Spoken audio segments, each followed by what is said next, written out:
Good morning and welcome back to the current review Central News. My name is Tamsungantu, sometimes known as TT, sometimes known as the chairman. And today we are starting this show, episode number 62, with a special, a special event. Let me call it that way. The Midvaal municipality is going to be hosting their second Youth Mayoral Summit or Mayoral Youth Summit. It is in its second year. So we have a special guest from the Office of the Executive Mayor there in the Midvaal, who's going to be telling us about what they've got in store for us. The preparation I've done for this, the intro is quite long, so I'm going to cut it short because we've experienced some constraints in terms of our time. Ida, good morning. You are looking lovely and, you look all sunny like you're about to welcome summer.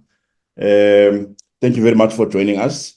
Could you please, just share with us an overview of this year's Youth Summit? What's new? What can young people, who are attending look forward to? Good morning, Tamsanga, and good morning to your viewers and your followers at home and those who are watching.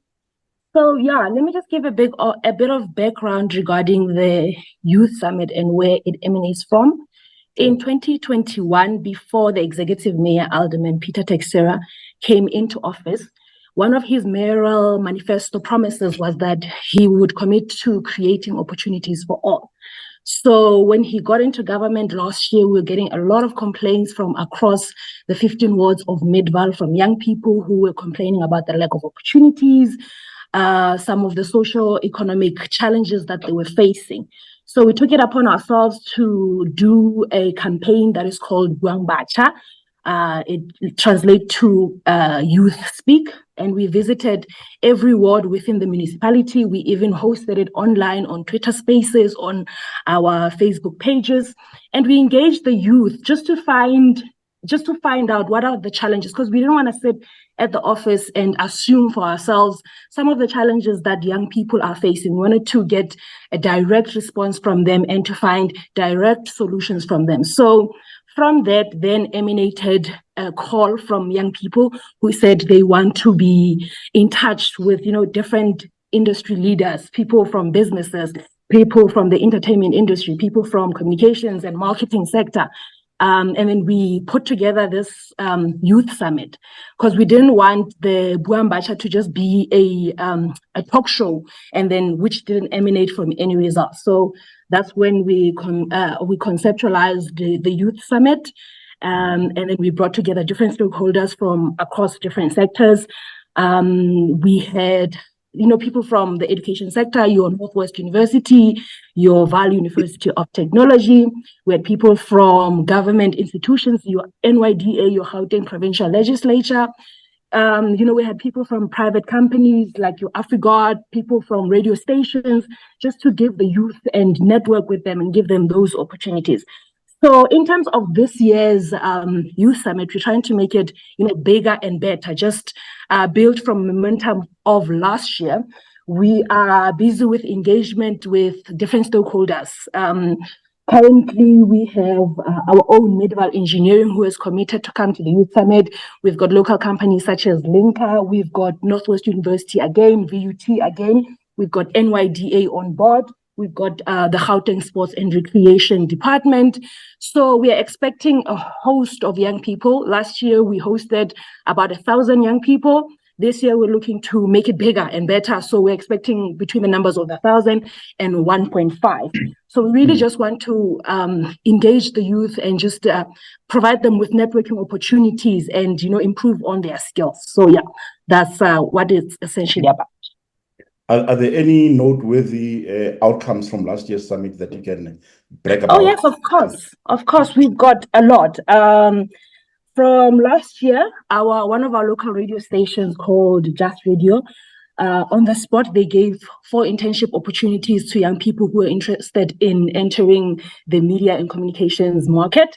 We had an organization by Human Capital Learning Solutions, which offered young people who were present that day access to 3 of their internationally recognized courses. So they could do those courses, they are accredited, they can have access to them and do them. Once they qualify, they do it for free. Then we had SA Youth Mobi, who also committed to giving young people over 100 jobs.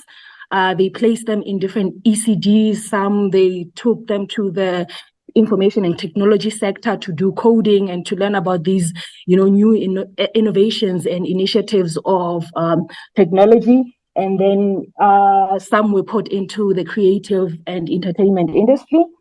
Following the Youth Summit, we had an institution of higher learning, I just can't get to the name right now, who committed to giving 5 of our youth learnerships.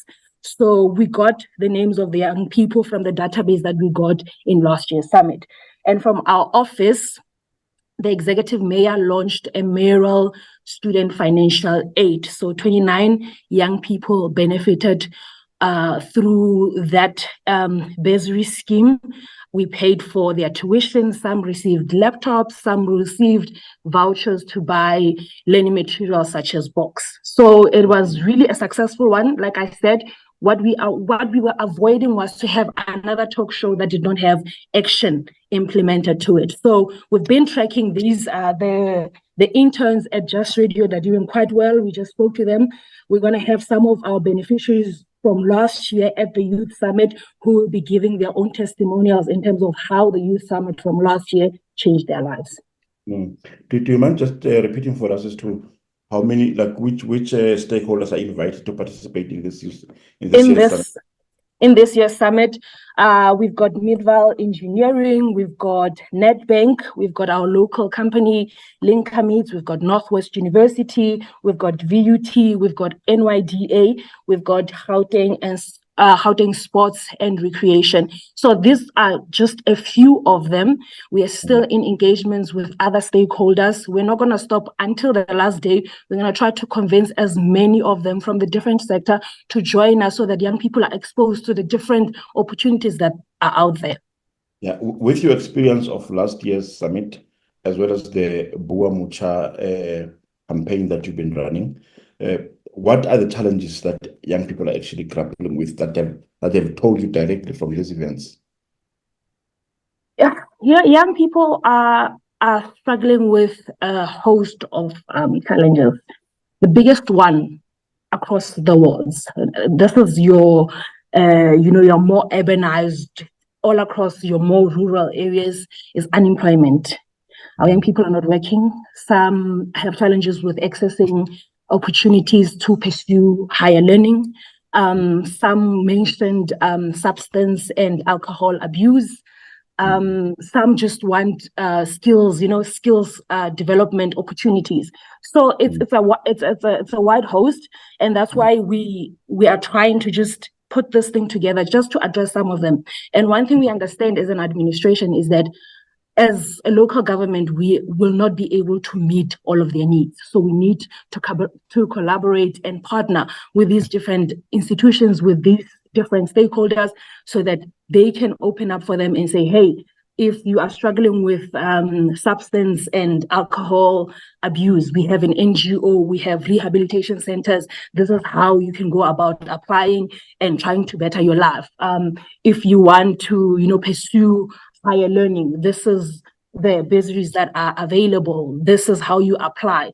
Some even, sometimes we take for granted, some were even struggling with how to write a CV, how to dress up and present yourself well enough when you go to interviews. So we had the Department of Labor there, and hopefully we're going to have them today, who were giving tips and pointers to them to say, no, this is how you write a CV. If there's a job description or a job advertisement that says they require this and this is how you put it in the format of a CV. So those are some of the challenges, and we are hoping that in partnership with these different stakeholders, we can, try to alleviate some of them. And your theme for this year's event is innovating today, shaping tomorrow. Yes, that's correct. Yeah, so how is the summit, incorporating innovation, and why is this theme particularly relevant for the youth of Midval? So when we say innovating today and shaping tomorrow, what we are trying to do is encourage young people. There's this old age saying that says, the youth are the leaders of tomorrow. And, we say it so many times, I think at some point it lost its meaning. But what we are trying to do through the Youth Summit and the different programs that we're running from the Office of the Executive Mayor is to empower and prepare the youth for their futures. We're saying, don't just sit, Honali is saying in our language, don't just eat away at your youth. Prepare so that you can enjoy the rest of your life. Be creative, be innovative, enter spaces that were not previously open to you. Work today so that you can enjoy your future. Prepare today, be innovative, be creative, come up with solutions. We have so many social ills in our society. Be part of the solution. Don't just wait for government, come knocking on your door and then you can improve your life. You are also, you can shape, the course of your life. You share with us quite as you say, like we may take it for granted, but it's a very painful scenario where people can't even prepare a CV. And we're talking about the so-called fourth industrial revolution and the impact of new technologies in our life today.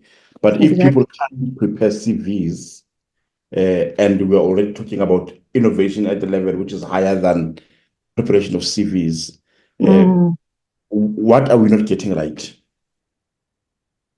I think, and this is just a personal opinion. I think government and the private sector work in silos. And so they are pushing from different directions. So a lot of times, I'll give you an example with our school curriculum. We're still doing the basics, while the private sector is already entering the fourth industrial revolution. So maybe there's a disconnect between what we're offering on a school and educational level and what the industry and the market requires. So perhaps this is another opportunity to have maybe some kind of lahota and bring together different stakeholders to see, okay, how do we empower young people from a young age? I just want to give you an example. In a few when was it? It was in August. We held a STEMI event, and we're trying to, empower young girls. And one of the things that they said is that you cannot start empowering young girls when they get to university. You need to start empowering them to enter into the STEM field while they're still in primary. So maybe there's a bit of that disconnect and there's a bit of that delay. So we need to get these skills that are needed in the market, in the working market, and, roll them down to primary level so that people can grow and be used to the technology. A lot of our schools are still missing, vital learning materials. Learners are still struggling to get textbooks. If they're struggling to get textbooks, how will they know how to work a computer? Who's going to teach them that? So we need to sort of, bridge the gap. And hopefully with resources as they open up and through platforms like this, we can hopefully empower young people of Midvaal. Well, one thing that you guys are doing right is actually talking to the people who are affected themselves, the youth, through your Bua Mucha initiative. We hope that continues to happen because it will give you exactly what these people see as a gap between themselves and what is available out there and how it can be filled. Because a lot of times government, as you say, tends to have pre-designed programs that they go and dump at the youth who don't really need those programs. So we hope that with this summit and with the Bua Mocha initiative, you guys will be able to come up with solutions that really, really help the youth of the Midvaal. And before I let you go, Ida, is there any message that you would like to give to the young people of, before that, when is the summit?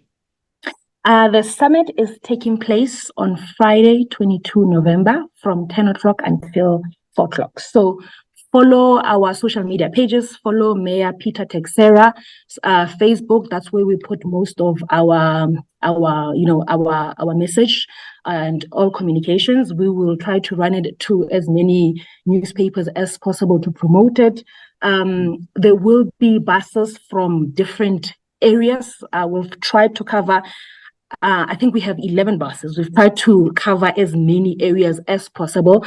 So if you don't have the money from your own pocket, those buses are available. Just be on the lookout for communication and see who's your bus captain. Give them a call, send them a WhatsApp, just register to come to the Youth Summit. November 22nd, from what time? It's from 10 o'clock until 4 o'clock. All right. Thanks so much, man. So the last message for the youth of the Midvaal. We just want to say, as Midvaal local municipality and on behalf of Midvaal Mayor, Alderman Peter Texera, we've heard your concerns and we have put together this wonderful summit. Please join us. Don't miss it. It's going to be a great opportunity to network with your peers, to network with people from different sectors, take advantage of it and innovate today and shape your tomorrow. Thank you very much. That was Aida Satike. Satike. Aida Satike. Thank you very much, man. This is the mayoral spokesperson at the Midvaal.